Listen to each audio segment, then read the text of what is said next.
नमस्ते, मैं एकता विश्वास बिहार शिक्षा परियोजना पूर्णिया के सौजन्य से आप लोगों का हार्दिक स्वागत करती हूँ। तो आज हमारे पास एक TLM किट है जिसका नाम है विराम चिन्ह। विराम चिन्ह कार्ड है जिसे हम लोग विराम चिन्ह बिंगो कह सकते हैं। पहले हम लोग विराम चिन्ह के बारे में जान चुके हैं कि विराम चिन्ह होता क्या है, कौन कौन सा विराम चिन्ह है, जैसे जिसमें हम लोग स्पिन द व्हील्स में ये देख चुके हैं।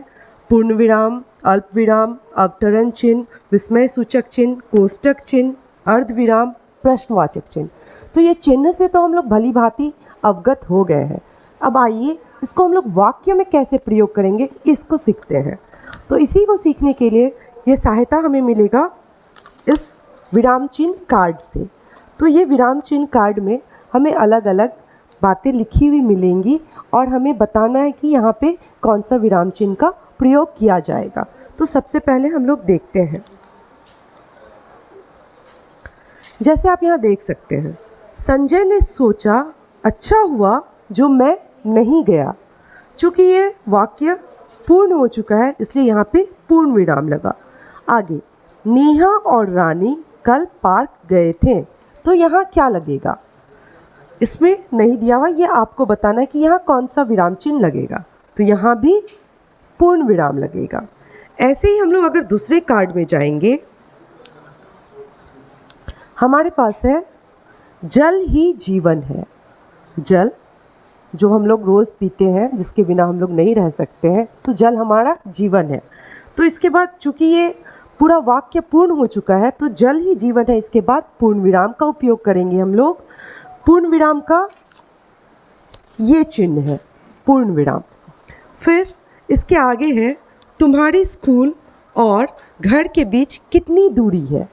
चूँकि ये प्रश्न पूछा गया है तो इसके आगे हम लोग कौन सा विराम चिन्ह लगाएंगे? तो इसके आगे हम लोग प्रश्नवाचक चिन्ह लगाएंगे।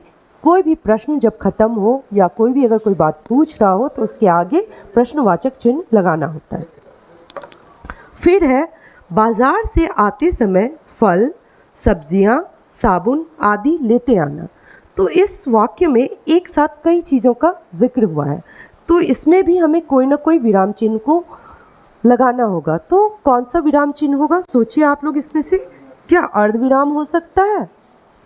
फल, सब्जियां, साबुन, इन तीनों के बीच में कौन सा विराम चिन्ह का प्रयोग होगा? पूर्ण विराम नहीं हो सकता क्योंकि वाक्य पूरा नहीं हुआ है।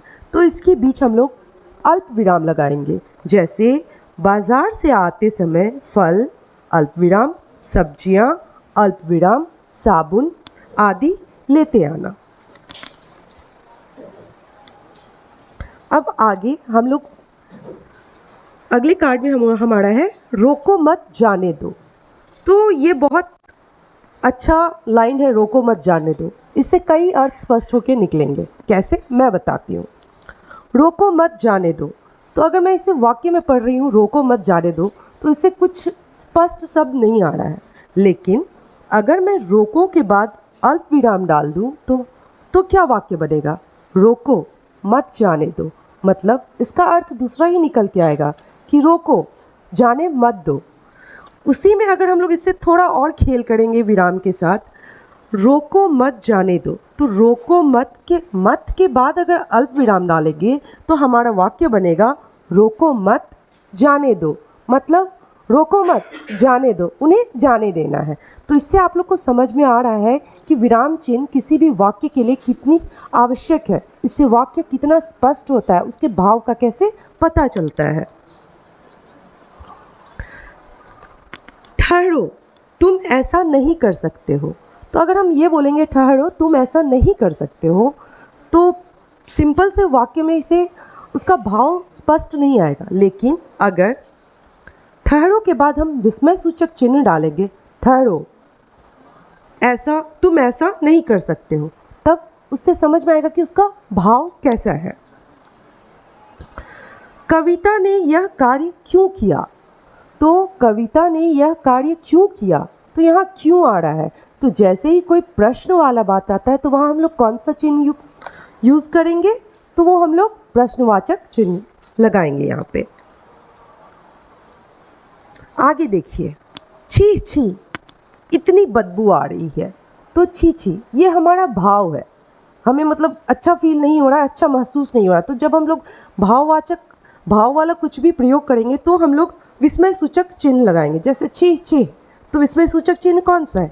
ये छी छी के बाद ये चिन्ह लगाएंगे जिससे ये और स्पष्ट आएगा। जैसे वाह, आप तो जीत गए, तो वो उसको शाबाशी देना हुआ, उनकी तारीफ करना हुआ, तो वहाँ भी हम लोग विस्मय सूचक यही चिन्ह लगाएंगे वाह के बाद।